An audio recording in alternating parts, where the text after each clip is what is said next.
ಶ್ರಾವಣ ಮಾಸದ ಹಿನ್ನೆಲೆಯಲ್ಲಿ ಶಿರಸಿಯ ಶ್ರೀ ಕ್ಷೇತ್ರ ಸ್ವಾತಿ ದಿಗಂಬರ ಜೈನ ಮಠದಲ್ಲಿ ಮಠದ ಪಟ್ಟದ ದೇವಿ ಆಮ್ರ ಕುಷ್ಮಾಂಡಿನಿ ಅಮ್ಮನವರಿಗೆ 108 ತಟ್ಟೆಯಲ್ಲಿ ವಿವಿಧ ಬಗೆಯ ದವಸ ಧಾನ್ಯಗಳ ನೈವೇದ್ಯ ಸಮರ್ಪಿಸಲಾಯಿತು.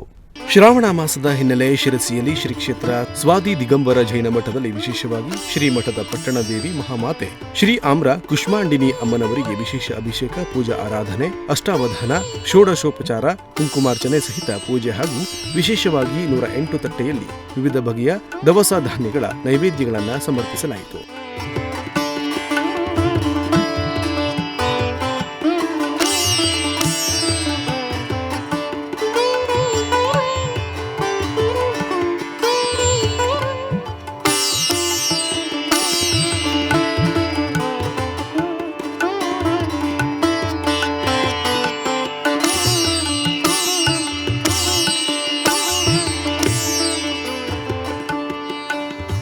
ಅಕ್ಕಿ, ಜೋಳ, ಗೋಧಿ, ಕಡಲೆಬೇಳೆ, ಹೆಸರುಬೇಳೆ, ಶೇಂಗಾ, ಗೋಡಂಬಿ, ದ್ರಾಕ್ಷಿ ಸೇರಿದಂತೆ 108 ತಟ್ಟೆಯಲ್ಲಿ ವಿವಿಧ ಬಗೆಯ ದವಸ ಧಾನ್ಯಗಳನ್ನು ಅಮ್ಮನವರಿಗೆ ಸಮರ್ಪಣೆ ಮಾಡಿ ಪೂಜಾ ವಿಧಿವಿಧಾನವನ್ನು ಶ್ರೀಮದ್ ಜಗದ್ಗುರು ಅಕಲಂಕ ಕೇಸರಿ ಸ್ವಸ್ಥಶ್ರೀ ಭಟ್ಟಾಕಲಂಕ ಭಟ್ಟಾರಕ ಸ್ವಾಮೀಜಿಯವರ ಮಾರ್ಗದರ್ಶನ ಹಾಗೂ ಸಾನ್ನಿಧ್ಯದಲ್ಲಿ ಜರುಗಿತು.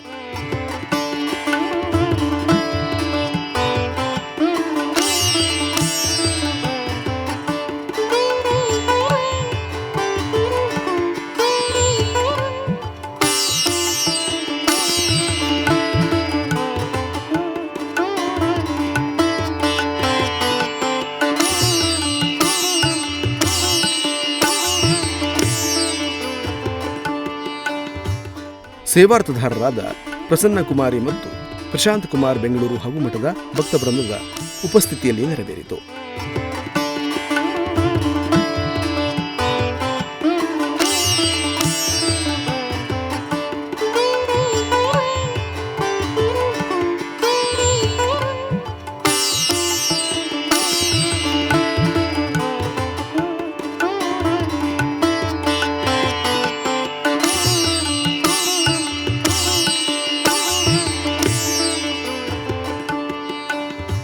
Nudisiri news desk, Sirsi.